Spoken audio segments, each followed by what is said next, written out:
Dia tawuran, daripada dia jadi preman, daripada dia ngaco-ngaco, mendingan catur.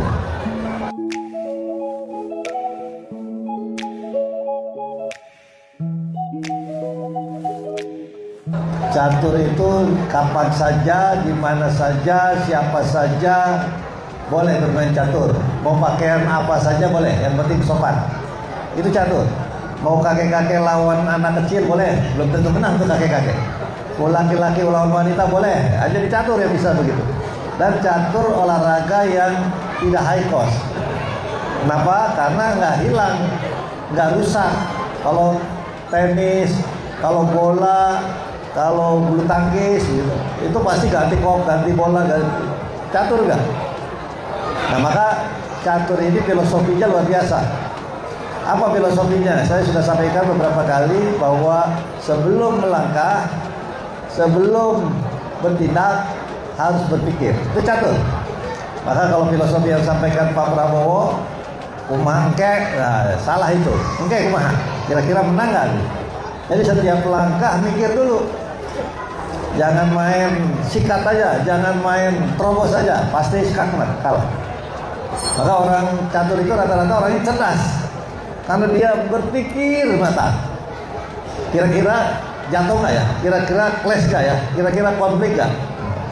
Makanya kalau ada preman-preman, nah nggak bisa main catur tuh preman tuh.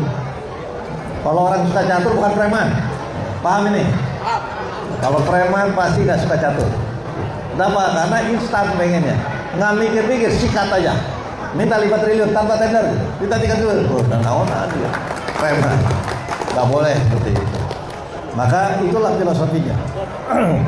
Yang kedua, di catur itu persis di pemerintahan. Bagaimana menggerakkan semuanya. Jadi kalau Pak Soma disuka catur, berarti dia mau menggerakkan mesinnya. Benteng digerakkan. Nih, Tangerang terkenalnya dengan bentengnya. Benteng digerakkan, kuda digerakkan, terus apa lagi? Gajah digerakkan, pion apa lagi? Akan menjadi jenderal ke depan.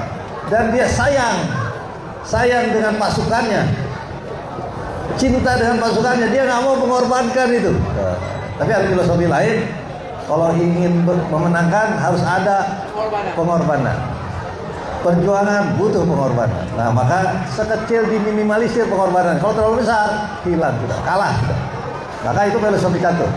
Terus yang kedua, di dalam pemerintahan itu ada namanya RESRA, rencana strategis. Baik RKP tahunan, baik 5 tahunan, baik 20 tahunan. RKP, rencana strategis. Nah, rencana strategis ini, perencanaan ini dimatangkan dari langkah awal tadi. Mau kemana nih kita arahnya? Dibuat rencana strategis itu, gol nggak? Kalau tidak gol, nah, catur ibarat politik, nggak ada matinya, gitu. Nggak ada nyerahnya. Selalu mentok sini, jalan lagi sini, mentok sini, jalan lagi sini. Jadi catur itu is the art, catur itu seni. Nah ini yang saudara-saudara sekalian harus bisa memahami bahwa inilah yang berjajar. Maka kalau ada anak-anak kecil senang catur, saya senang. Ini tanda-tanda mereka udah pintar menghitung, pintar merencanakan, pintar berpikir. Nah itu.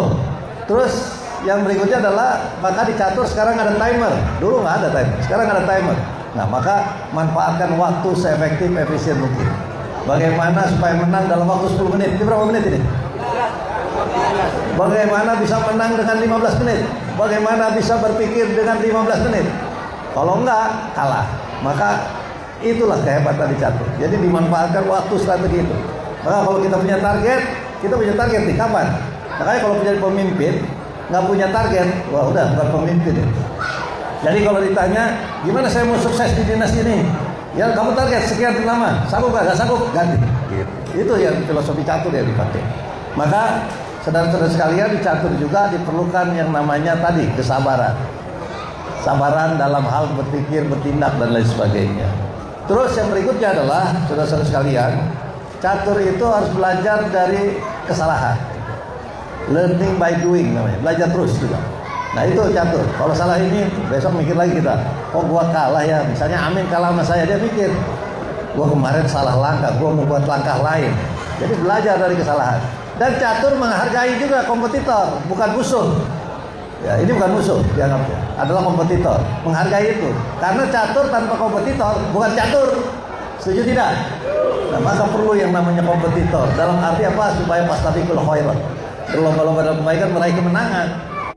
Ya, saya berharap catur ini terus diselenggarakan, Pak Somad, supaya apa? Supaya bibit-bibit ini bisa tumbuh dan meningkatkan prestasi. Daripada dia tawuran, daripada dia jadi preman, daripada dia ngaco-ngaco, mendingan catur.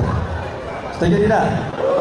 Itu betul. Tapi itu tadi catur ada waktunya. Jangan catur di hari kerja. Dalam arti lagi kerja catur. Kalau lagi rest boleh. Udah istirahat. Catur juga obat. Kalau kita sakit kepala, kan penyakit kita gampang nih. Sakit kepala masuk angin, kasih catur pasti baik. Pasti baik. Yo bertaruh sama saya. Siapa yang sakit kepala di sini? Main catur. Pasti sembuh. Ibaratnya kali-kalian minus kali minus sama dengan plus. Ya betul tidak? Minus jadi plus, jadi sehat. Tapi plus lagi sehat main catur bisa jadi hulu. Kalau terlalu banyak mikir panas kepala kita, maka harus ada rest, harus ada istirahat. Itu saja mungkin. Selamat bertanding. Terima kasih kepada pemerintah Kabupaten Tangerang, Pak Bupati. Berarti Pak Bupati ini udah tahu nih kesukaan Dimyati ini wakil gubernur catur gitu.